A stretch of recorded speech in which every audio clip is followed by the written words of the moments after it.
एक बार फटाफट से रिविजन करेंगे। बेटा मैंने आपको मनी सप्लाई का मीनिंग बताया था। गुनगुन जी, मनी सप्लाई होता था total stock of money held by the public at a particular point of time. ये एक फ्लो कॉन्सेप्ट है। Money supply the flow, sorry, money supply the stock concept, but जो money supply में change आता है over the period वो क्या होता है? Flow concept.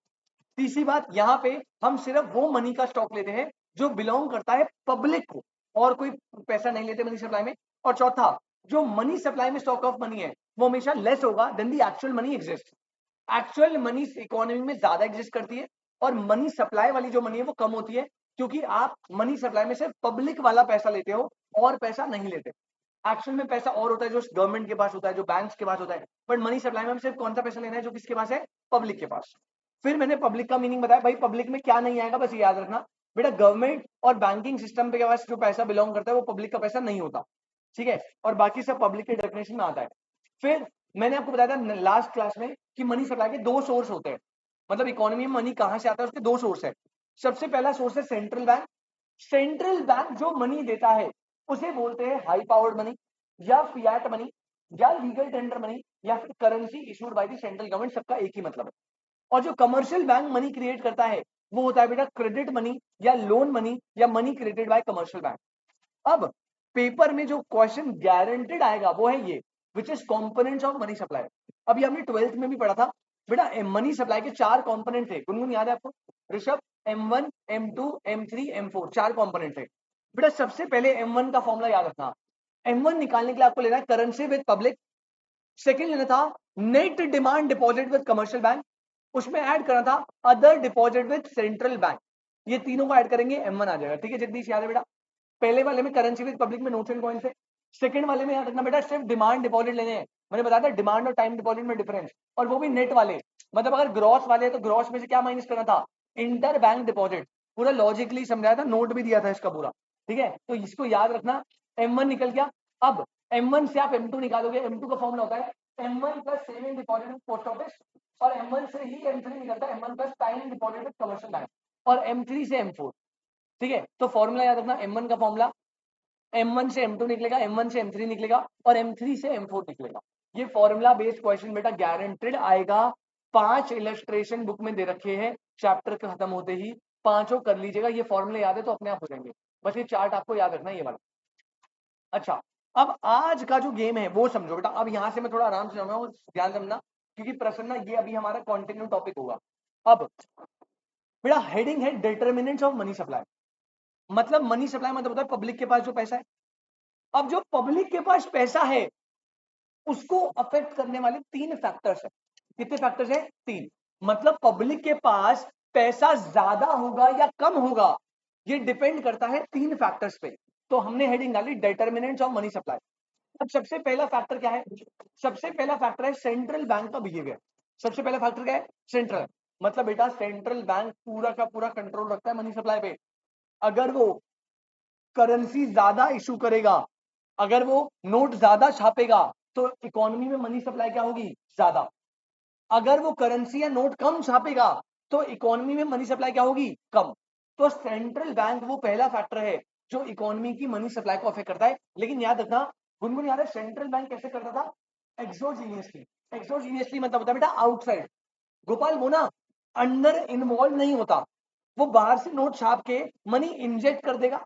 अब वो ये देखेगा कि इंजेक्शन ज्यादा करना है या कम करना है, तो वो इनसाइड तरीके से मनी सप्लाई को कंट्रोल नहीं करता, बाहर बैठ के आउटसाइड तरीके से मनी सप्लाई को कंट्रोल करता है।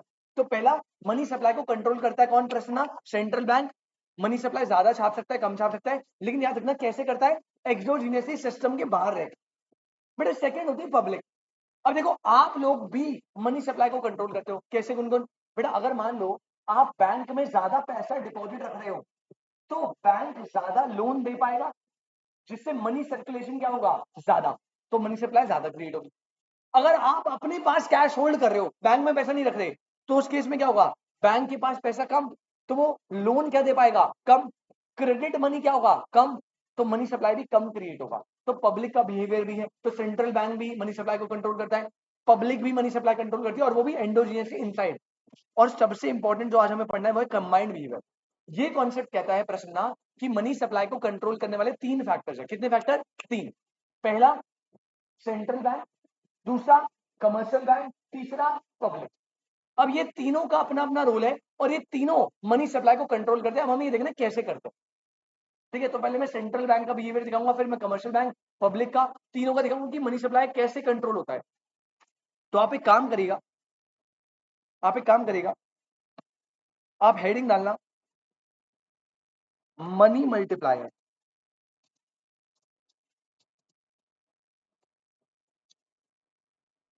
हेडिंग डालिएगा बेटा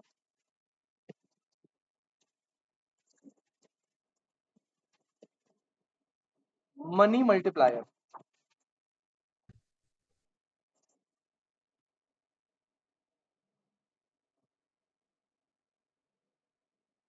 ध्यान से समझना, मनी मल्टीप्लायर।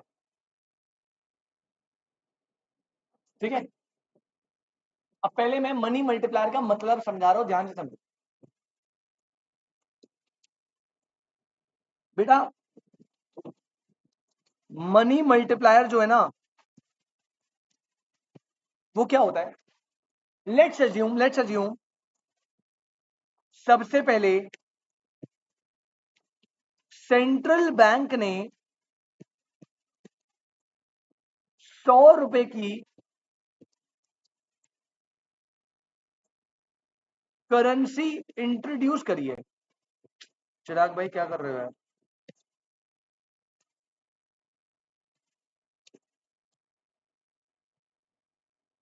सबसे पहले सेंट्रल बैंक ने 100 रुपए की करेंसी इंट्रोड्यूस करी है इन दी इकोनॉमी।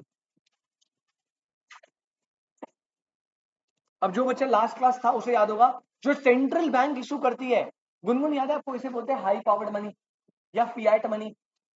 ये सेंट्रल बैंक ने डाल दी, मतलब सेंट्रल बैंक ने 100 रुपए का नोट बनाया और इकोनॉमी में दे दिया। अब इस 100 रुपए से 100 रुपए की इनकम जनरेट नहीं होगी। प्रश्न में पता क्या होगा? 100 रुपए डाला, सेंट्रल बैंक ने 100 का नया नोट इशू करके दे दिया। किसको दिया? गुनगुन को। तो पहले 100 रुपए की इनकम गुनगुन की जनरेट हुई। अब गुनगुन जब इससे कंजम्पशन करेगी तो बेटा वो किसी और की इनकम जनरेट करेगा, फिर वो जब कंज्यूम करेगा किसी और की इनकम। तो होता क्या है, जब सेंट्रल बैंक मनी को इंजेक्ट करता है इकोनॉमी में, पहली बात this is high powered money. उसके बाद होता क्या है बेटा, उसके बाद ये जो 100 रुपए है, ये मनी सर्कुलेट होता है मल्टीपल टाइम्स। और ये काम कौन करता है? ये करता है कमर्शियल बैंक। ये काम कौन करता है बेटा? Commercial bank. जैसे सेंट्रल बैंक ने 100 रुपए पहले इशू कर दिए, गुनगुन के अकाउंट में आ गए। अब गुनगुन के अकाउंट से सेंट्रल बैंक क्या करेगी? उस पैसे को लोन देगी, किसी और बंदे को वो कंज्यूम करेगा, कहीं और लोन जाएगा, ऐसे करके 100 रुपए ना मल्टीपल टाइम जनरेट होंगे, कमर्शियल बैंक करेगा वो। लेट्स अज्यूम मैंने बोला मनी मल्टीप्लायर की वैल्यू 3 टाइम्स है। प्रश्न ना, मनी मल्टीप्लायर कितना है बेटा? 3 टाइम्स। तो पता है इसका मतलब क्या है? इसका मतलब ये है कि आपके जो 100 रुपए है वो सर्कुलेट होंगे 3 टाइम्स, और इसकी वजह से जो मनी सप्लाई जनरेट होगा वो जनरेट होगा 100 रुपीज मल्टीप्लाई बाय 3 टाइम्स, यानी टोटल मनी सप्लाई कितना जनरेट होगा? 300 रुपीज। ये बात समझ आती है? मतलब क्या मैं ये बोल सकता हूं सृष्टि कि जो मनी सप्लाई है, मनी सप्लाई डिपेंड करती है किस पे? मनी मल्टीप्लायर पे। मनी सप्लाई किस पे डिपेंड करती है? Money multiplier. दूसरे पॉइंट, मनी सप्लाई डिपेंड करती है वो करेंसी जो सेंट्रल बैंक ने इशू करी, दोनों पे डिपेंड करेगी ना। तो मैंने यही तो बोला भाई मनी मल्टीप्लायर में। अब देखो हमें 3 अप्रोच क्या पढ़नी है, हमें कंबाइंड बिहेवियर में क्या पढ़ना है? पहला, मनी मल्टीप्लायर डिपेंड करता है सेंट्रल बैंक कितना मनी इशू करेगा, पहली बात, और कमर्शियल बैंक एंड पब्लिक उस पैसे को कितना टाइम सर्कुलेट करेंगे, उससे मनी मल्टीप्लायर निकलेगा। तो जब आप 100 रुपए और 3 टाइम्स को मल्टीप्लाई करोगे तो मनी सप्लाई कितना क्रिएट होगा? 300 टाइम। अब हमें यही कंपोनेंट पढ़ना है। पहले क्या, पहले हम सेंट्रल बैंक का देखेंगे, भाई वो 100 रुपए कितना इशू करना चाहता है उस पर डिपेंड करेगा। फिर मनी मल्टीप्लायर कैसे निकलता है वो देखेंगे, सारा रिलेशन देखेंगे। मनी मल्टीप्लायर समझ आया? बेसिकली दोबारा बता रहा हूं बेटा, मनी मल्टीप्लायर मतलब होता है जब सेंट्रल बैंक करेंसी को इशू करेगा तो वो कितने टाइम जनरेट होकर मनी सप्लाई क्रिएट करेगी, दैट इज मनी मल्टीप्लायर। तो अगर सेंट्रल बैंक ने 100 रुपए डाले और आपकी इकोनॉमी में मनी मल्टीप्लायर 5 टाइम्स है, इट मींस मनी जनरेट होगी 500 रुपीज। क्लियर है भाई? पक्की बात? तो मनी सप्लाई दो चीजों पे डिपेंड करता है गोपाल। पहला, सेंट्रल बैंक कितने पैसे इनिशियली इशू कर रहा है, और दूसरा वैल्यू ऑफ मनी मल्टीप्लायर। अब हमें मनी मल्टीप्लायर के एस्पेक्ट थोड़ा और अच्छे से पढ़ना है। पहले बताओ इतना समझ आया? नोट करो जल्दी से नोट करना, 2 मिनट दे रहा हूं फटाफट से। भाई जल्दी से नोट करेंगे फटाफट से। यासिका कल की क्लास में थे बेटा? Very good. Money supply depend करता है दो चीजों पर। हाँ, पहला मनी मल्टीप्लायर कितने टाइम से, और दूसरा सेंट्रल बैंक ने कितना पैसा इशू करा है पहली बार। 100 रुपए अगर ये 200 होता तो और ज्यादा मनी मल्टीप्लायर होता। मनी मल्टीप्लायर अगर 5 टाइम होता और ज्यादा मनी सप्लाई होता। तो दो फैक्टर्स पे डिपेंड करता है, एक सेंट्रल बैंक पे और एक मनी मल्टीप्लायर। अपलोडेड है ना यूट्यूब पे, स्टेटस भी लगा दिया। कोई नहीं कोई, हाँ कोई नहीं।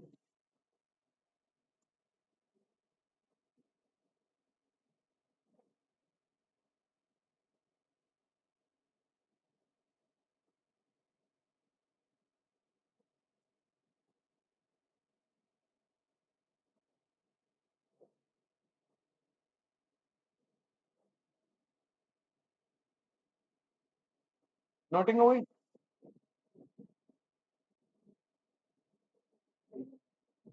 चलो अब यहाँ पे लिखना स्टार्ट करो। अब हम देख रहे हैं बेटा, ये जो 3 टाइम्स आता है ना, ये कैसे आता है ये बता रहा हूं मैं आपको, ध्यान से समझना, अभी इंपॉर्टेंट है। Money multiplier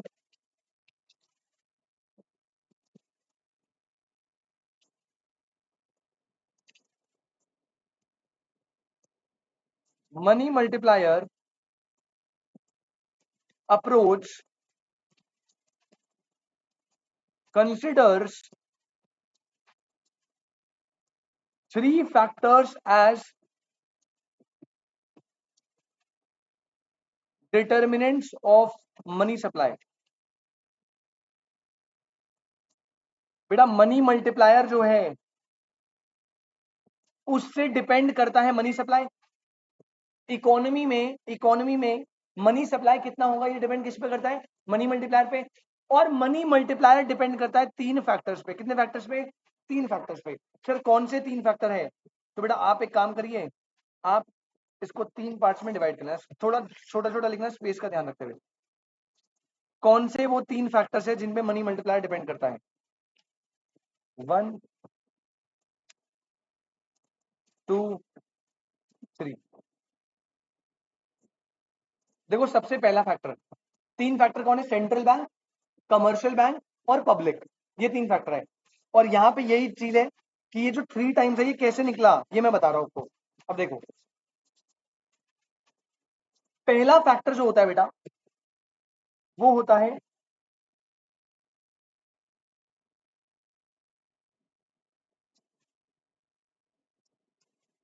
stock of high powered money,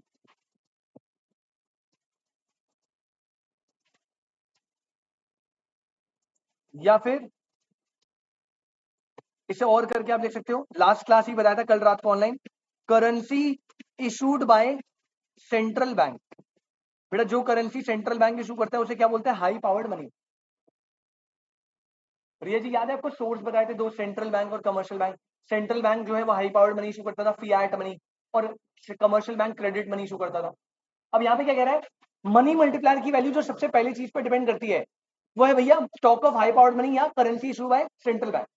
अब ये पता क्या बोलता है, बहुत ही सिंपल टर्म्स में ये पता क्या बोलता है, ये कहता है सुनो, अगर आपका सेंट्रल बैंक करेंसी इशू करेगा ज्यादा, बेटा करेंसी इशू करेगा ज्यादा, तो इकोनॉमी में मनी सप्लाई क्या होगी? ज्यादा। अगर आपका सेंट्रल बैंक करेंसी इशू करेगा कम, तो इकोनॉमी में मनी सप्लाई क्या होगी? कम। तो मनी सप्लाई को डिटरमाइन करने वाला पहला फैक्टर है हाई पावर्ड मनी, जो सेंट्रल बैंक कंट्रोल करता है। ये कौन कंट्रोल करता है? Central bank. और ये सिंपल है, रिलेशन कैसा है? पॉजिटिव। अगर सेंट्रल बैंक करेंसी ज्यादा इश्यू करेगा, मनी सप्लाई ज्यादा, सेंट्रल बैंक कम इश्यू करेगा तो मनी सप्लाई कम। तो क्या मैं कंक्लूजन में ये बोल सकता हूं इसके, क्या मैं कंक्लूजन में बोल सकता हूं बेटा कि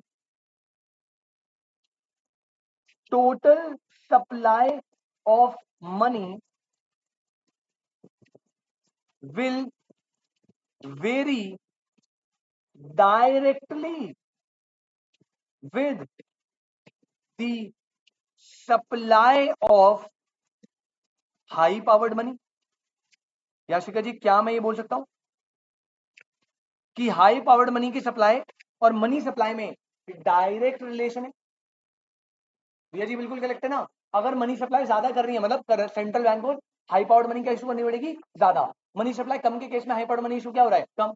तो पहला डिटर्मिनेंट जो मनी सप्लाई को कंट्रोल करता है या मनी मल्टीप्लायर को कंट्रोल करता है वो होता है हाई पावर्ड मनी का स्टॉक या currency issued by central bank. ठीक है, अब सेकेंड पॉइंट समझना बेटा,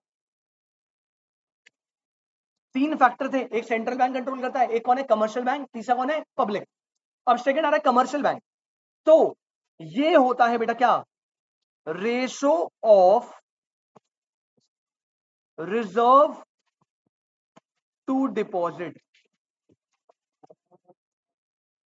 नहीं बस खत्म। सेकेंड पॉइंट क्या है, इसको बेटा रिजर्व टू डिपॉजिट रेशो भी बोलते हैं। क्या बोलते हैं, reserve to deposit ratio, RDR short form में क्या बोलते हैं, RDR, reserve to deposit ratio. और ये किसका बिहेवियर है, ये बेटा कंट्रोल्ड बाय, लिख लो ब्रैकेट में, हाँ ये क्या है, कंट्रोल्ड बाय कमर्शियल बैंक। अभी आपको समझ आएगा कैसे करता है, कंट्रोल्ड बाय कमर्शियल बैंक। अब ध्यान से समझना, मैं रफ में बता रहा हूं, ये रफ में, ठीक है। अब मैं बता रहा हूं आरडीआर का मतलब क्या होता है बेटा, इसको समझने के लिए पहले आपको ये समझना पड़ेगा, प्रश्न में ध्यान से सुनना। बेटा आपको पता है जब भी कोई इंडिविजुअल कोई भी डिपॉजिट रखवाता है बैंक के पास, कौन से बैंक के पास, कमर्शियल बैंक के पास, मान लो 100 रुपए। अब क्या कमर्शियल बैंक सारा अमाउंट लोन में देगा, शुभम कमर्शियल बैंक क्या सारा अमाउंट लोन में देगा, नहीं बेटा। हमने बचपन में मनी एंड बैंकिंग में पढ़ा था बेटा, ये कुछ अमाउंट देता है लोन में और कुछ अमाउंट रखता है एज रिजर्व। क्या देता है, इसे बोलते हैं रिक्वायर्ड रिजर्व। क्या बोलते हैं, या फिर आपने बचपन में पढ़ा था LRR, लीगल रिजर्व रेशो। ठीक है, अगर आपको याद है अच्छी बात है, नहीं मैं बता रहा हूं, कभी भी आप बैंक में डिपॉजिट रखवाओगे तो बेटा बैंक सारा लोन नहीं रखता, सारा लोन दे देगा तो मान लो आप वापस लेने आ गए पैसा तो कैसे देगा, तो कुछ पैसा वो लोन में देता है ताकि वो इनकम कमा पाए, क्योंकि बेटा लोन में देगा तो उससे इंटरेस्ट आएगा तभी तो आपको इंटरेस्ट पे कर पाएगा ना, अदरवाइज कहां से पे करेगा। और कुछ पैसा वो रिजर्व रखता है, इसे बोलते हैं रिक्वायर्ड रिजर्व या LRR। अब इस रिक्वायर्ड रिजर्व में फर्दर दो रिजर्व पढ़े थे आपने बचपन में, एक होता है कैश रिजर्व रेशो, इसे बोलते हैं CRR, और एक होता था statutory liquidity ratio, statutory liquidity ratio, इसे बोलते थे SLR। प्रश्न, बैंक में जब भी डिपॉजिट आता है कमर्शियल बैंक में, कमर्शियल बैंक के दो काम, कुछ पैसा लोन में देगा, कुछ पैसा रिक्वायर्ड रिजर्व रखेगा। ठीक है, अब ये जो रिक्वायर्ड रिजर्व है जिसे LRR बोलते हैं, इसके अंदर दो रिजर्व आते हैं बेटा, एक CRR और एक SLR। अब ये क्या होता है बेटा, CRR होता था वो अमाउंट ऑफ रिजर्व जो कमर्शियल बैंक सेंट्रल बैंक के पास रखवाता था, वो अमाउंट ऑफ रिजर्व जो कमर्शियल बैंक किसके पास रखवाता था, सेंट्रल बैंक। अब मान लो 10% है ये CRR, इसका मतलब अगर आपके पास 100 रुपए आए तो आपको 100 रुपए में से 10 रुपए तो सीधा किसको देने पड़ेंगे, RBI को। किसको देने पड़ेंगे, RBI को। ये रूल है, रूल है। सेकेंड, SLR, मान लो 10% है तो SLR होता है बेटा वो पैसा जो आप HDFC इट सेल्फ रखेगा, मतलब ये 10 रुपए अपने पास भी रखेगा, मान लो विड्रॉ करने आ गया कस्टमर या सैलरी देनी है, रेंट देना है उसके लिए। ठीक है, तो टोटल रिजर्व कितना हो गया बेटा, 20% विच इज 20 रुपए, और बाकी 80% यानी 80 रुपए वो क्या देगा, लोन। अब ध्यान से सुनना, आरडीआर क्या होता है, आरडीआर होता है, आरडीआर की फुल फॉर्म देखो क्या है, reserve to deposit, reserve to deposit. इसका मतलब यहाँ पे आरडीआर कितना है, 20%। आरडीआर कितना है, आरडीआर का मतलब है टोटल डिपॉजिट में से आप कितना रिजर्व रख रहे हो। जैसे यहाँ पे टोटल डिपॉजिट में 20% रिजर्व रखा ना, तो वो आरडीआर हो गया। अब सर ये मनी मल्टीप्लायर पे कैसे डिपेंड करता है? मनी सप्लाई पे। अब सुनो बेटा, एक बात बताओ, अगर आप CRR और SLR दोनों की बात कर रहा हूं मैं, दोनों की बात, मतलब टेक्निकली RDR हो गया, reserve to deposit ratio, reserve ज्यादा मेंटेन कर रहे हो रिया, अगर आप रिजर्व क्या मेंटेन कर रहे हो? ज्यादा, तो बेटा बैंक लोन क्या दे पाएगा? कम दे पाएगा। अगर आप RDR ज्यादा मेंटेन करो, CRR ज्यादा रख रहे हो, तो बैंक की जो लेंडिंग कैपेसिटी हो जाएगी कम। इसकी वजह से, इसकी वजह से जो commercial bank credit money create कर पाता था लोन दे दे के, वो क्या कर पाएगा? ज्यादा या कम? कम कर पाएगा। Very good. अगर आपने RDR ज्यादा रखा तो लोन दे पाएगा कम, जिसकी वजह से कमर्शियल बैंक क्रेडिट मनी क्या क्रिएट कर पाएगा? कम। बेटा क्रेडिट मनी कम क्रिएट होगी तो मनी सप्लाई क्या होगा? कम। भाई जब वो रिजर्व ज्यादा रख रहा है तो लोन कम दे रहा है, मतलब पब्लिक बोरोइंग कम कर पा रही है, जिससे money supply will fall. Vice versa देख से, अगर आप CRR और SLR जो भी आप बोलो, आपकी बुक में इन दोनों को मिला के क्या बोल दिया? RDR, reserve to deposit ratio, कम कर रहे हो तो बेटा बैंक लोन क्या दे पाएगा? ज्यादा, जिससे वो क्रेडिट मनी क्या क्रिएट कर पाएगा? ज्यादा। As a result money supply क्या होगा? ज्यादा। बेटा कैसा रिलेशन आ रहा है? इनवर्स रिलेशन दिख रहा है आपको? दिख रहा है इनवर्स रिलेशनशिप? तो बेटा यही तो मैंने बताया, मनी सप्लाई को कंट्रोल करने के 3 डिटरमिनेंट। कितने डिटरमिनेंट? 3। सबसे पहला हाई पावर्ड मनी, ये कौन कंट्रोल करता है? Central bank. और रिलेशन कैसा है? डायरेक्ट। ज्यादा हाई पावर्ड मनी मतलब ज्यादा मनी सप्लाई, कम हाई पावर्ड मनी मतलब कम मनी सप्लाई। सेकंड आता है RDR, which is reserve to deposit ratio, which is controlled by commercial bank. ये होता है वो अमाउंट जो डिपॉजिट में से आप रिजर्व रख रहे हो। अब इसका रिलेशन नेगेटिव, मतलब अगर आप रिजर्व ज्यादा मेंटेन करोगे, RDR इज हाई, इसका मतलब लोन कैपेसिटी क्या है? कम। क्रेडिट मनी क्या होगा? कम। Money supply will fall.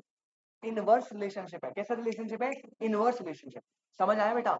ये वाला नोट ना, ये वाला नोट मैं आपको अभी बना के, अभी इसी के बाद नीचे बना दूंगा, पहले मुझे अच्छे तरीके से लिख लेते हैं। तो आप पहले RDR के अंदर लिखना स्टार्ट करना। बांसुरी बंद कर दो प्लीज। हाँ, लिखना स्टार्ट करना बेटा। RDR का फॉर्मूला होता है रिजर्व अपॉन में डिपॉजिट्स। याशिका जी जैसे यहाँ पे रिजर्व कितने थे? 20, डिपॉजिट कितने हैं? 100 इंटू 100, 20% आ गया RDR। वही reserve to deposit ratio is this. ठीक है, पॉइंट नंबर 2 लिखो, RDR रिप्रेजेंट्स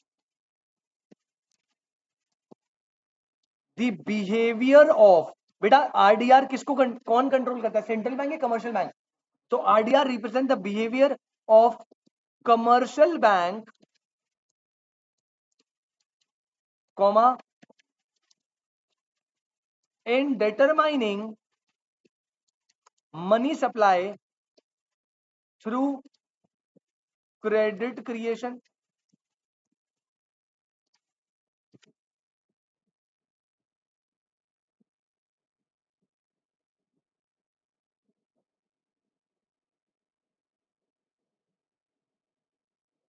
हाँ जी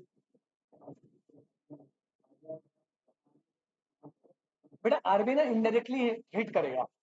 RBI जो है वो इनडायरेक्टली हिट करेगा, लेकिन देख समझ, RBI जो है वो मिनिमम लिमिट देगा ना, कि CRR 5% रखवाना है। अब अगर बैंक चाहता है कि नहीं नहीं भाई मैं तो 10% रखाऊंगा, तो रखवा ले। तो ज्यादा कंट्रोल किस पे है? कमर सेंट्रल बैंक भी कुछ पार्ट कंट्रोल करेगा। सेंट्रल बैंक CRR हिसाब की मिनिमम लिमिट देगा। वो बोलेगा कि भाई 5% मिनिमम CRR रखवाना है, 5% मिनिमम SLR रखवाना है। लेकिन अगर मुझे मनी सप्लाई कम करनी है तो मैं 10-10 रखवा दूंगा। समझ रहे? वो हाँ, RBI जो है ना, जैसे अभी करंटली SLR आप देखोगे, SLR 20-25% चलता है, ऐसे 18-20-25 ऐसे, और CRR 5-10-7 ऐसे चलता है। तो ये मिनिमम लिमिट है। अगर HDFC को लगता है कि मुझे ज्यादा लोन नहीं देना, तो वो SLR क्या मेंटेन करेगा? ज्यादा। उसे तो मिनिमम 18 करना है ना, वो 50% SLR रखे, कोई मना थोड़ी कर रहा है। तो कमर्शियल बैंक का कंट्रोल ज्यादा है, सेंट्रल का भी है लेकिन मिनिमम पे है ना, बाकी तो कमर्शियल बैंक का है। तो ये रख लेना बेटा, इतना समझ आया? और तीसरा बात आप याद रखना, तीसरी बात आप याद रखना इसमें, याद रखना बेटा, reserve to deposit ratio, reserve to deposit ratio has inverse relationship, कैसा रिलेशन है बेटा? Inverse relationship with money supply. कैसा रिलेशनशिप है? इनवर्स रिलेशनशिप है विद मनी सप्लाई। अगर रिजर्व टू डिपॉजिट आरडीआर ज्यादा होगा, मतलब आप रिजर्व ज्यादा रख रहे हो, तो क्रेडिट मनी क्या दे पाओगे? कम। As a result money supply will fall. वैसा वैसे अगर आप रिजर्व कम रख रहे हो, आरडीआर आपका कम है, 5% है, तो आप 95% लोन दे पाओगे। क्रेडिट मनी ज्यादा होगा, मनी सप्लाई विल राइज। ठीक है, तो आप इसके लिए ना थर्ड स्पेस यहाँ छोड़ देना और नीचे नोट बना के ये वाला पॉइंट लिख लेना। ये वाला तो लिख लो, पूरा ही लिख लो, पूरा लिख लो, तुम्हें याद नहीं रहेगा। पर्सनली आप तो पूरा लिख लेना। अगर आपको ये वाली कहानी याद है तो मेन आप ये वाला पार्ट लिख सकते हो। जो मेन चीज है वो ये है, जो मेन चीज है।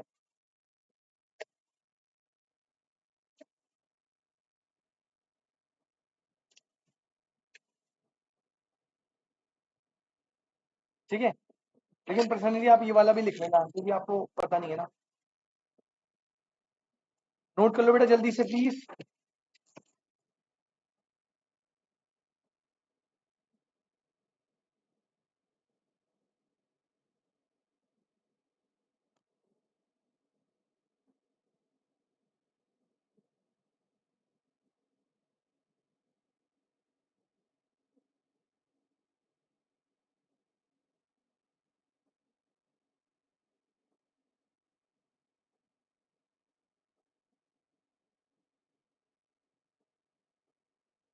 बेटा ऑनलाइन वाले बच्चे मीटिंग रिज्वाइन कर लो जल्दी से प्लीज।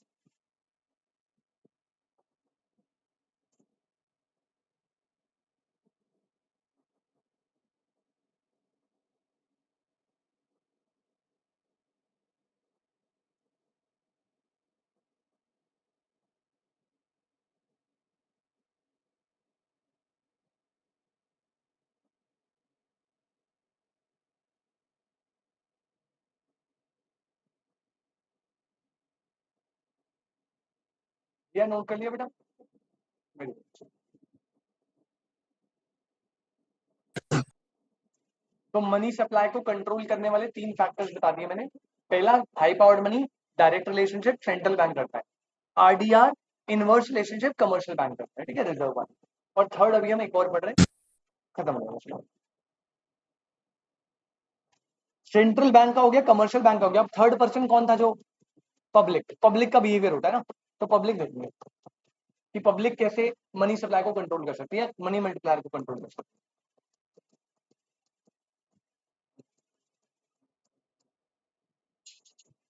है। अगर वो सेविंग्स करती है, डिपेंड करता है सेविंग कैसे। अभी हम अज्यूम करते हैं अगर वो सेविंग बैंक में कर रही है तो मनी सप्लाई बढ़ेगा। अगर वो कैश में कर रही है तो नहीं बढ़ेगा। मतलब अगर हमने पैसा गुल्लक में रख दिया तो क्रेडिट क्रिएट नहीं हो पाएगा ना ज्यादा। अभी देखते हैं।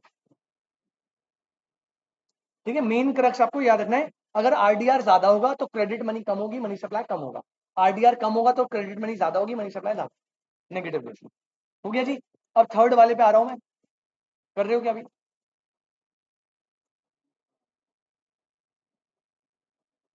अब लास्ट फैक्टर जिसपे मनी सप्लाई या मनी मल्टीप्लायर डिपेंड करता है, दैट इज व्हाट?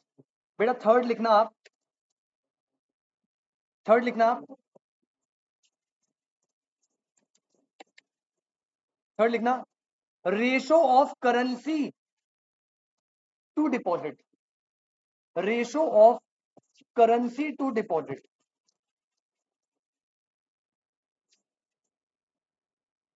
थर्ड है रेशो ऑफ करेंसी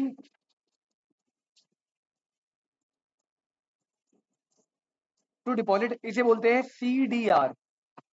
क्या बोलते हैं? Currency to deposit ratio. Sir ये भी मनी सप्लाई को इन्फ्लुएंस करता है? जी हाँ जी बिल्कुल। अब कैसे करता है उसके लिए मैं बता देता हूं। देखो बेटा, करेंसी टू डिपॉजिट रेशो का मतलब है कि पब्लिक के पास जो करेंसी है, पब्लिक के पास जो पैसा है, उसमें से वो कितना करेंसी फॉर्म में होल्ड करते हैं और कितना बैंक में डिपॉजिट करते हैं। ठीक है, करेंसी टू डिपॉजिट रेशो। अब एग्जांपल देता हूं मैं आपको। बेटा मान लीजिए ये हमारी याशिका जी है। ठीक है, ये हमारी याशिका जी है। ऋषभ भाई फोन रख दो प्लीज। ये हमारी याशिका जी है। और याशिका जी के पास अभी टोटल इनकम आई 100 रुपए।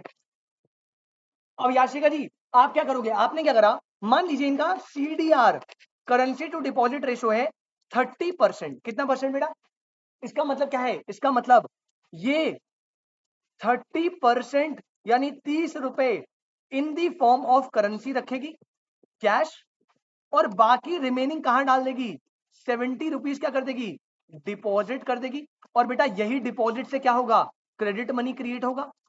अब ध्यान से समझना, अब ध्यान से समझना, अगर पब्लिक पब्लिक अपना CDR currency to deposit ratio ज्यादा रखती है, मतलब मान लो अगर ये सीडीआर केस 1 बना रहा हो, केस 1 अगर सीडीआर इंक्रीज हो गया 40%, रिया जी इसका मतलब क्या होगा, आप करेंसी होल्ड क्या करोगे, ज्यादा, आप करेंसी होल्ड क्या करोगे, ज्यादा।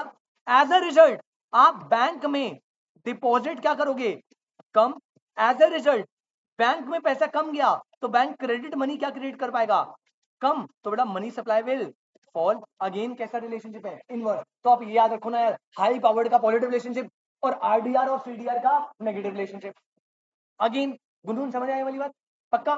केस 2 देखो, अगर आपका करेंसी टू डिपॉजिट रेशो कम हो गया, मतलब अब आप मान लो कह रहे हो भैया 10% ही रखूंगी मैं, तो याशिका अगर 10% रख रही है मतलब वो करेंसी होल्ड क्या कर रही है, कम। पहले 30 कर रही थी अब 10%, तो बेटा ज्यादा पैसा वो बैंक में क्या करेगी, डिपॉजिट्स बढ़ जाएंगे, जिससे बैंक क्या कर पाएगा, क्रेडिट मनी क्रिएट कर पाएगा ज्यादा।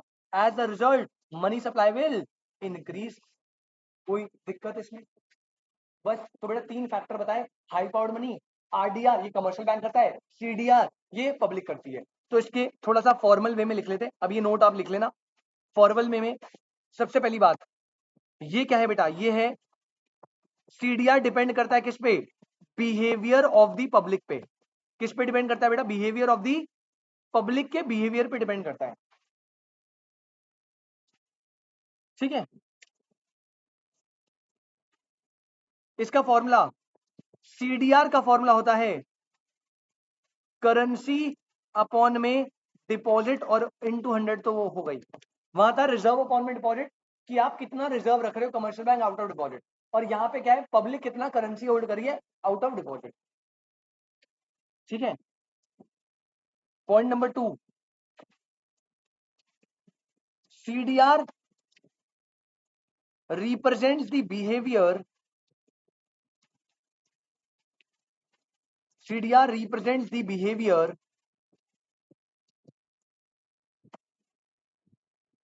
of the general public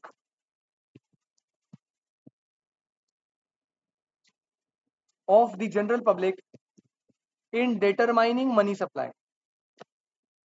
CDR general public का बिहेवियर होता है in determining money supply.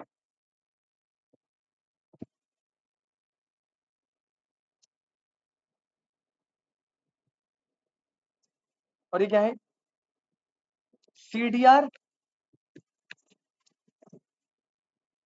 has inverse relation with the money supply. और बेटा इसके नीचे प्लीज आप ये वाला नोट बना लीजिएगा,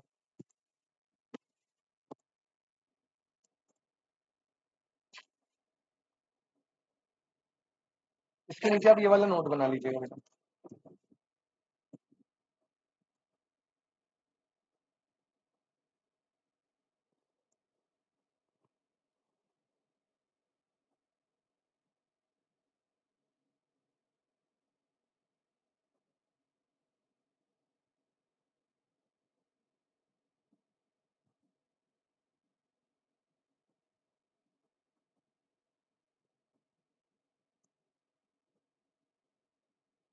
दो नोट बनाए मैंने बेटा, एक नोट नंबर 1 ये किसका था, आरडीआर का, और ये बनाया मैंने नोट नंबर 2 ये किसका था, सीडीआर। चलिए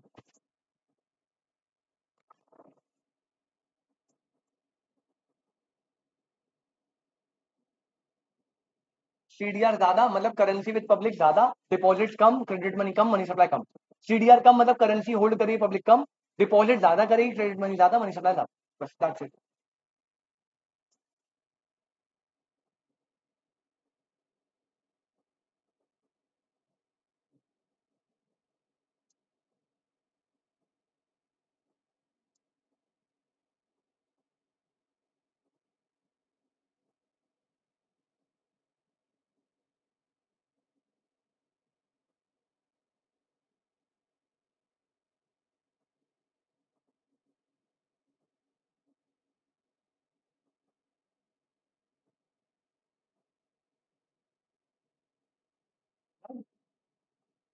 एक चीज और बच गई, ठीक है, ये तो खत्म हो गया।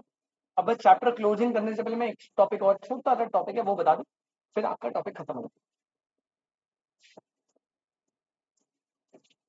तो मैंने बताया मनी सप्लाई डिपेंड करती है मनी मल्टीप्लायर, और मनी मल्टीप्लायर के 3 डिटर्मिनेंट्स है, हाई पावर्ड मनी का stock, RDR, CDR. High powered money को controlled by central bank and it has positive relationship.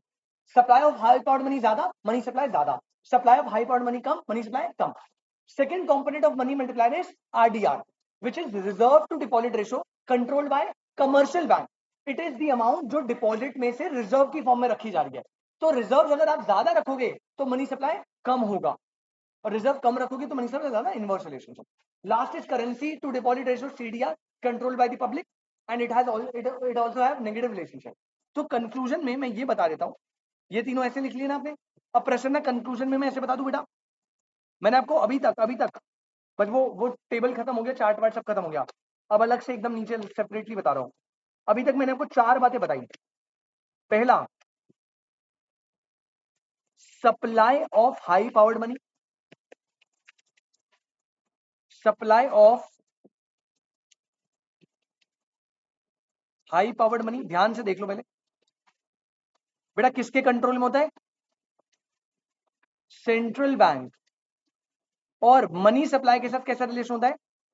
Positive. तो यहां बोलू direct relationship with money supply, कोई दिक्कत तो नहीं होगी ना। सेकेंड पॉइंट जो है वो क्या है? That is what? RDR, which is reserve to deposit ratio, reserve to deposit ratio which is RDR. प्रश्न बेटा किसके कंट्रोल में होता है? कमर्शियल बैंक के। और इसका आरडीआर का कैसा रिलेशन होता है? It has inverse relation. एक काम करो, अभी या लास्ट वाला पॉइंट छोड़ दो, इनवर्स रिलेशन वाला छोड़ दो क्योंकि कॉमन ही है। थर्ड फिर दोबारा लिख दो, यहाँ पे क्या है? Currency to deposit ratio which is what? Which is CDR. किसके कंट्रोल में होता है? बिहेवियर ऑफ पब्लिक के कंट्रोल में। और कंक्लूजन में ऐसे बोल देता हूं, इन दोनों का ही कैसा होता है? Inverse relationship with money supply. कोई दिक्कत बेटा?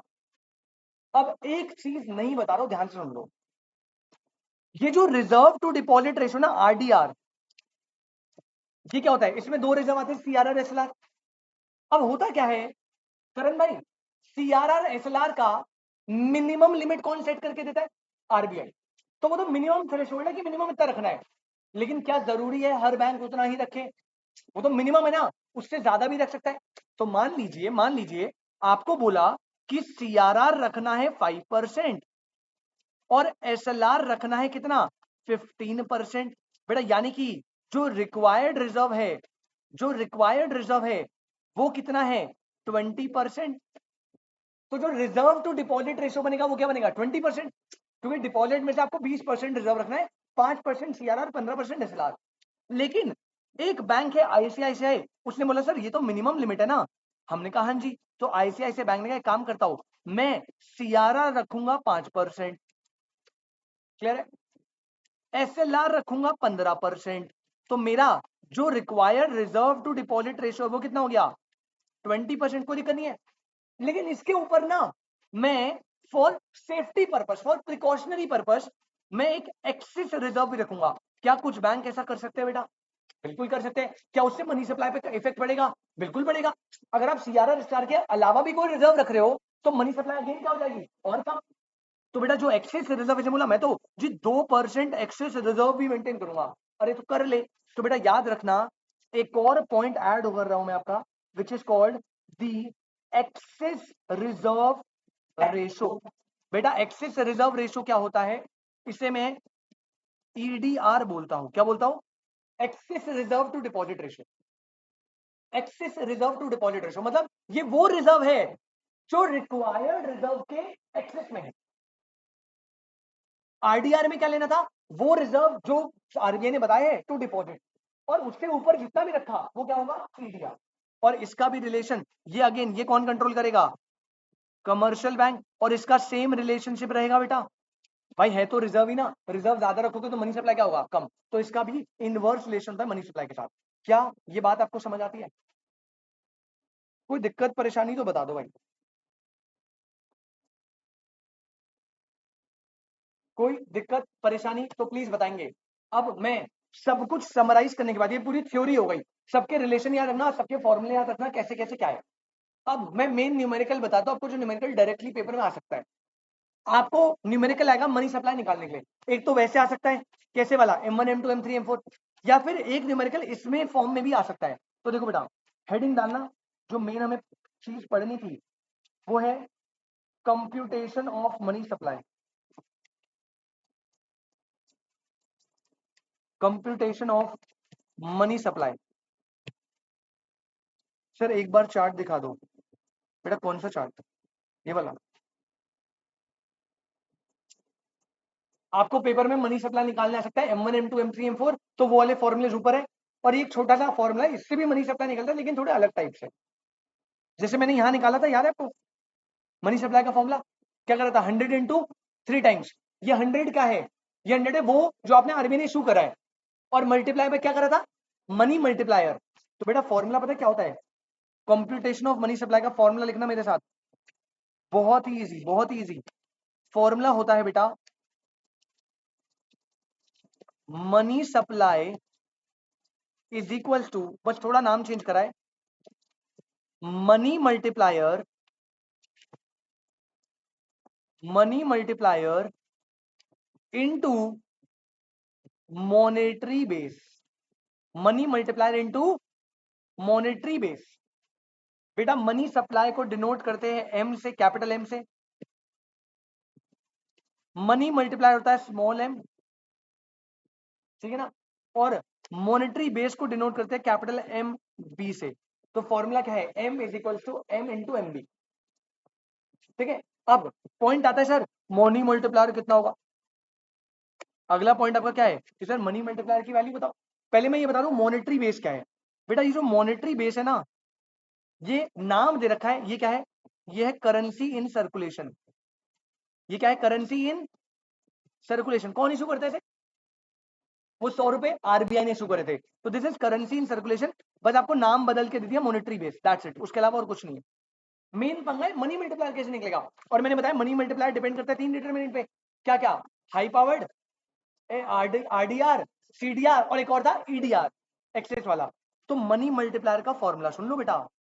मनी मल्टीप्लायर का फॉर्मूला होता है, मनी मल्टीप्लायर का फॉर्मूला होता है क्या?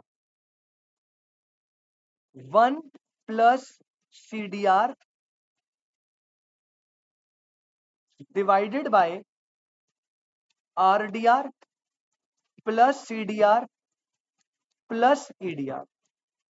ये होता है एम का फॉर्मूला, ये होता है एम का फॉर्मूला। इसको मल्टीप्लाई करेंगे किससे बेटा? मॉनेटरी बेस से। तो क्या निकल जाएगा? Money supply. बस आपको टेंशन नहीं लेनी, आपको क्लियरली पेपर में बताएगा। और थोड़ा मजे लेने होंगे तो क्या करेगा? करेंसी टू डिपॉजिट तो ऐसे देगा, रिक्वायर्ड रिजर्व में सीआरआर एसएलआर अलग अलग दे देगा। तो सीआरआर एसएलआर को मिला दोगे क्या बन जाएगा? आरडीआर। आरडीआर के एक्सेस में जितना भी बनाया वो क्या बन गया? एनटीआर। खत्म। वैल्यू डायरेक्टली दी होगी, आपको बस ऐड करनी। इतना समझ आता है? कोई दिक्कत? बहुत बढ़िया। तो एक क्वेश्चन दो आपको करने को। क्वेश्चन लिखो बेटा, पेपर का क्वेश्चन आपके। आपको बोला है आरडीआर जो है वो 20% है, सीडीआर जो है वो 28% है।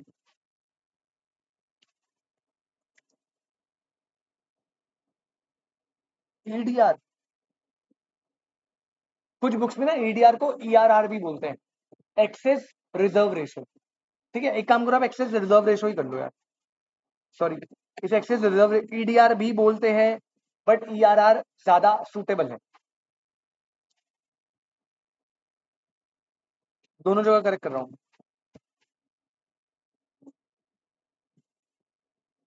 एक्सेस रिजर्व रेशो मान लो बेटा कितना है, 1%, और आपको मनी इन सर्कुलेशन दिया है, दैट इज 35.7 लाख करोड़।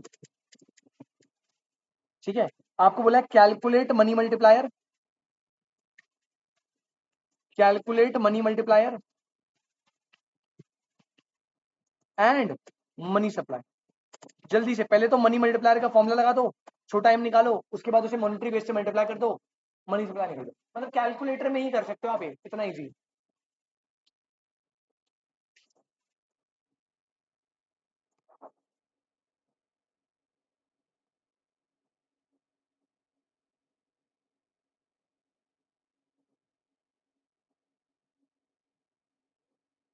हाँ जी, सॉरी, हाँ परसेंटेज में ना बेटा, अगर तू परसेंटेज में 2020 लिखेगा, वैसे इसको 0.2 लिखना पड़ेगा ना, 0.2, 0.28, 0.01, डिवाइड बाय 100 भी तो करोगे ना परसेंटेज में।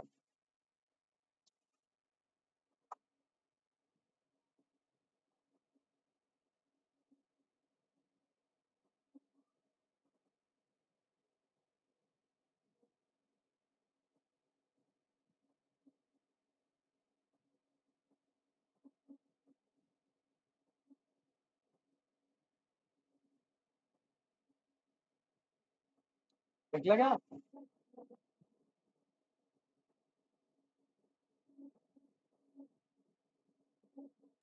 पहले मैं एम सर निकाल एम दूं। 0.38 आ। अच्छा बेटा एक बार चैट पे बता दो, चैट पे, चैट पे एम निकाल रहा हूँ 1 प्लस सी डी आर। हाँ जी, मॉनेटरी बेस भाई 30.57 लेके करना मल्टीप्लाई। तू लाख करोड़ क्यों बना रहा है, कैसी बात कर रहा है भाई? जो भी वैल्यू आ रही है उसके पीछे लाख करोड़ लगा दियो बाद में। तू क्या जीरो जीरो ऐड कर रहा है क्या उस पे? अबे पागल है क्या? ये लगा बड़ा है जीरो, क्या है? अबे डरा मत मुझे, मैथ्स के रिजल्ट ले। 93.25 लाख करोड़। पता नहीं बेटा, सब तुम जहरीले हो, सब अलग अलग निकाल रहे हो। 1 प्लस सी डी आर कितना है? 0.28 अपॉन में 0.28 प्लस 0.2 प्लस 0.01। बेटा 1% है, 0.01 होगा। कर दो यार जरा, इतना तो कर दो मेरे लिए। ये आएगा 1.28 डिवाइडेड बाय 0.49 आ रहा है क्या ये? 0.28, 0.2 प्लस 0.01, इसको डिवाइड करना,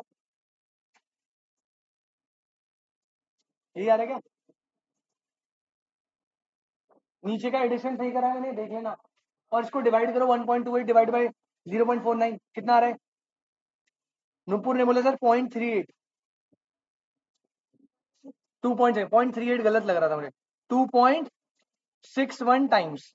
यानी आपकी इकोनॉमी में अगर 100 रुपए इंट्रोड्यूस होते हैं तो वो 2.61 टाइम्स जनरेट होंगे। ठीक है, और ध्यान रखना, अगर अगर जितने आप सीडीआर आरडीआर ये ज्यादा रखोगे, मनी मल्टीप्लाई क्या होता कम। अगर आप रिजर्व ज्यादा मेंटेन करोगे तो मनी सर्कुलेशन कम हो पाएगा ना। तो इनका देख लेना रिवर्स इनवर्स रिलेशन। अब यहाँ पे मनी मनी सप्लाई निकालो जल्दी से। वो क्या निकलता है? M into M B. बेटा ये कितना है? 2.61 times multiply by 35.7 lakh crore. तो बताएगा कोई मल्टीप्लाई करके? 25 लाख करोड़। क्या कोई दिक्कत? पक्का ना?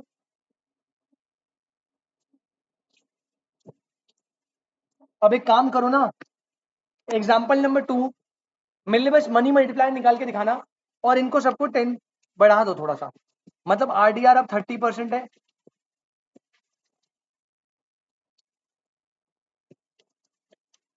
सीडीआर अब 38% है, और ये अब 2% है। बस मनी मल्टीप्लायर निकाल के दिखाना है एम।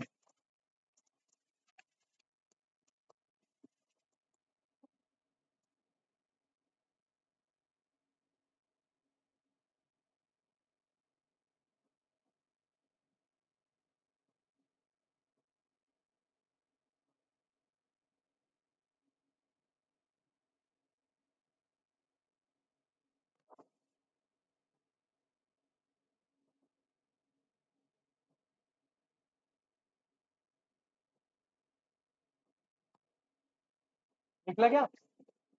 बता दो यार प्लीज, कितना? 72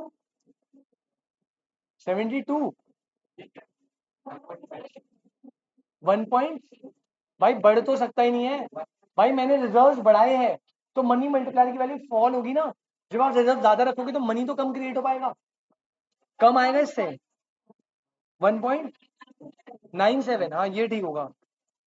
85 आ रहा है, अरे यार इसमें क्या गलती कर रहे हो यार, तुम पिटोगे, मार खाओगे यार मेरे से। 0.3 अपॉन में ये हो गया 0.30, 0.38, ओ सॉरी सॉरी सॉरी, 3830 प्लस 02, ये आएगा 1.38 डिवाइडेड बाय 3368 0.70, कितना आ रहा है 1.97 टाइम्स। और मुझे यही दिखाना था याशिका जी, जब मैंने रिजर्व्स को बढ़ाया, पहले रिजर्व को बढ़ाया, आप देख रहे हो मनी मल्टीप्लायर की वैल्यू क्या हो रही है, तो मनी सप्लाई भी क्या क्रिएट होगी, कम। ये पहले बता ना, इनवर्स रिलेशन होता है दोनों, बस यहाँ पे बता दिया था मैंने, इसका इनवर्स रिलेशन होता है, इसका भी इनवर्स रिलेशन। बहुत बढ़िया, तो एक नोट डाल लो बेटा नीचे, इस कैलकुलेशन के नीचे एक नोट डालना। Point number 1, the lower the ratios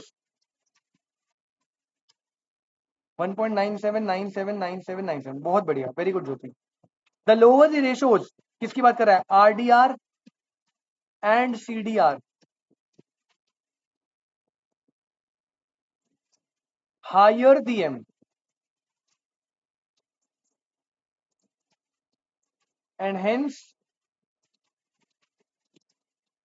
higher the money supply.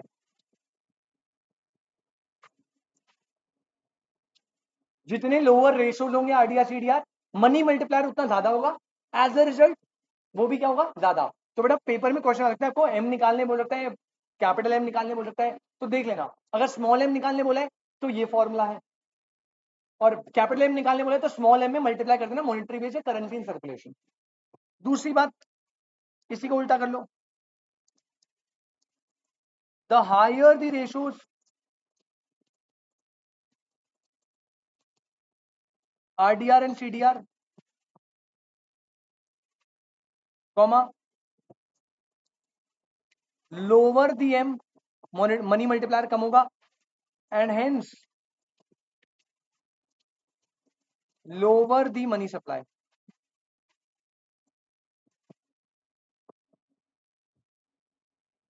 Note number 3, बेटा अभी मैंने फॉर्मूला दिया था, मनी सप्लाई क्या होता है, money multiplier into monetary base.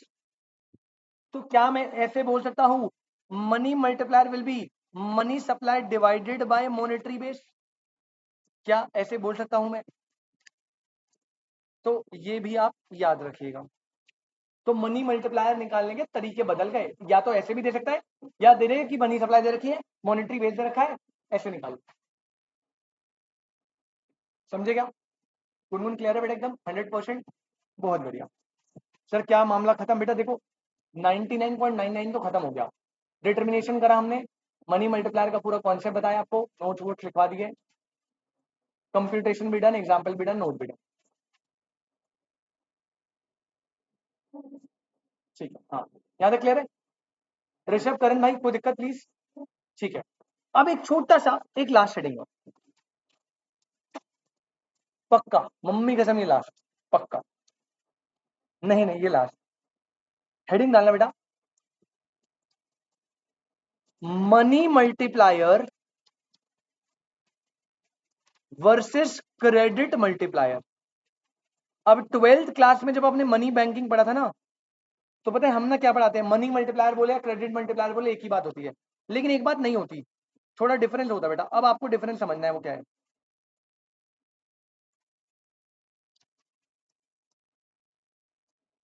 Money multiplier और क्रेडिट मल्टीप्लायर। तो मैंने एक साइड मनी मल्टीप्लायर लिया और मैंने दूसरी साइड क्रेडिट मल्टीप्लायर लिया।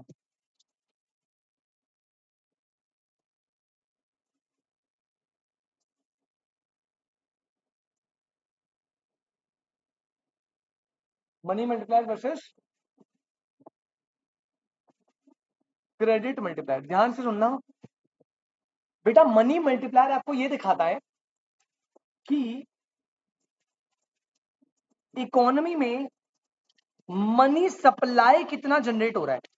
मतलब जब आप 1 रुपए 100 रुपए डाल रहे हो सर्कुलेशन में, तो उससे सारे फैक्टर को कंसीडर करके कितना टाइम जनरेट हुआ, 3 टाइम्स, तो मनी सप्लाई में 300। मतलब ये मनी सप्लाई का जनरेशन दिखाता है। क्रेडिट मल्टीप्लायर सिर्फ और सिर्फ बात करता है क्रेडिट मनी की। कौन सी मनी की? Credit money. दोनों में डिफरेंस याद है आपको? देखो यहाँ लास्ट क्लास जो 10 बजे कल रात को हुई थी, उसमें मैंने क्या बताया था बेटा, मनी सप्लाई के कितने सोर्स होते हैं? दो। जो मनी सप्लाई होती है ना, उसके दो सोर्स होते हैं। एक होता है सेंट्रल बैंक जो करेंसी इशू करता है, वो सोर्स है, वो भी मनी सप्लाई का पार्ट है। और एक कमर्शियल बैंक जो क्रेडिट मनी यानी लोन दे दे के क्रिएट करता है, वो भी मनी सप्लाई का पार्ट है। यानी मैं ऐसे बोलूं, मनी सप्लाई ब्रॉड टर्म है, उसके अंदर कमर्शियल बैंक और सेंट्रल बैंक दोनों की मनी आ रही है। सेंट्रल बैंक की मनी तो हाई पावर की ट्रेड मनी है, लीगल टेंडर है, ये बोलते हैं।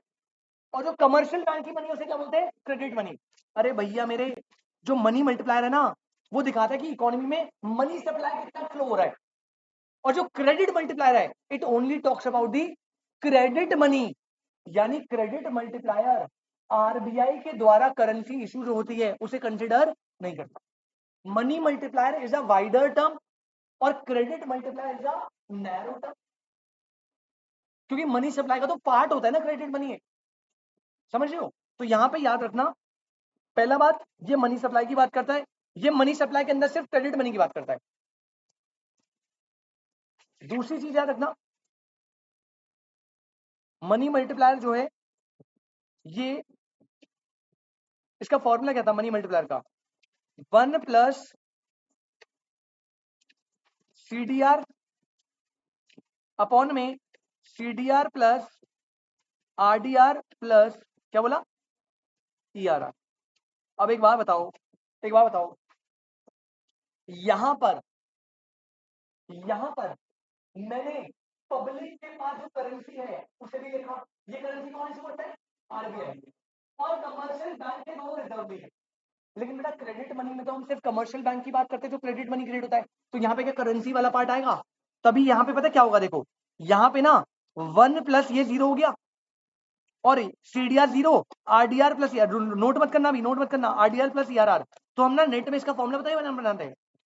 इसका नेट में फॉर्मूला बनता है 1 divided by required reserves. 1 divided by, इसका जो एक्चुअल फॉर्मूला है 1 डिवाइडेड बाय रिक्वायर्ड रिजर्व। और रिक्वायर्ड रिजर्व से मतलब मेरा क्या है, और करके लिख दो 1 अपॉन में सीआरआर प्लस एसएलआर। ये सिर्फ कमर्शियल बैंक वाला पार्ट लेना है। तभी आप देखो मैंने यहाँ पे करेंसी टू डिपॉजिट रेशो लिया ही नहीं है, क्योंकि करेंसी जो है वो सेंट्रल बैंक इशू करता है और यहाँ पे हम credit money by commercial bank की बात करें। तो पेपर में देख लेना, मनी मल्टीप्लायर पूछा है, क्रेडिट मल्टीप्लायर। मनी मल्टीप्लायर का फॉर्मूला ये रहा, क्रेडिट मल्टीप्लायर का फॉर्मूला वो रहा। कोई दिक्कत परेशानी तो बता दो बेटा। चैप्टर नंबर 2 हो जाए खत्म। हमने मनी की डिमांड देख ली, सारी थ्योरीज देख ली, क्यूटीएम कैम्ब्रिज ये सब। सेकंड चैप्टर में हमने क्या देखा? मनी का सप्लाई। मनी का सप्लाई क्या होता है, कैसे निकालते हैं, मनी मल्टीप्लायर क्या होता है, क्रेडिट मल्टीप्लायर, ये सारी चीजें हमने मनी मल्टीप्लायर में देख ली। अब इस चैप्टर का लास्ट एस्पेक्ट कौन सा बच गया? Monetary policy. लास्ट पार्ट क्या बच गया? Monetary policy. इसको हम देखेंगे अगली क्लास। कल का आपका शेड्यूल बताना एक बार क्या है? आज अभी आपकी रिवीजन है, कल कोई रिवीजन होगी? सुबह होगी ना? हाँ, दिन में ऑनलाइन तो नहीं होगी ना। तो बेटा हम एक काम करते हैं, हम कल आपकी क्लास रखते हैं वही 10 बजे, 10 से 11 1 घंटा, और हम स्टार्ट करेंगे मॉनेटरी पॉलिसी। ठीक है, तो मैं बता रहा हूँ फिर से, tomorrow 10 PM online class please join करिएगा सारे बच्चे। और जो कल की क्लास आपने मिस करी है उसकी रिकॉर्डिंग अपलोड हो चुकी है, प्लीज आप रिकॉर्डिंग देख लीजिएगा, यूट्यूब ऐप जहाँ पे भी आपको देखेंगे। भाई 10 से 11 ही होती है।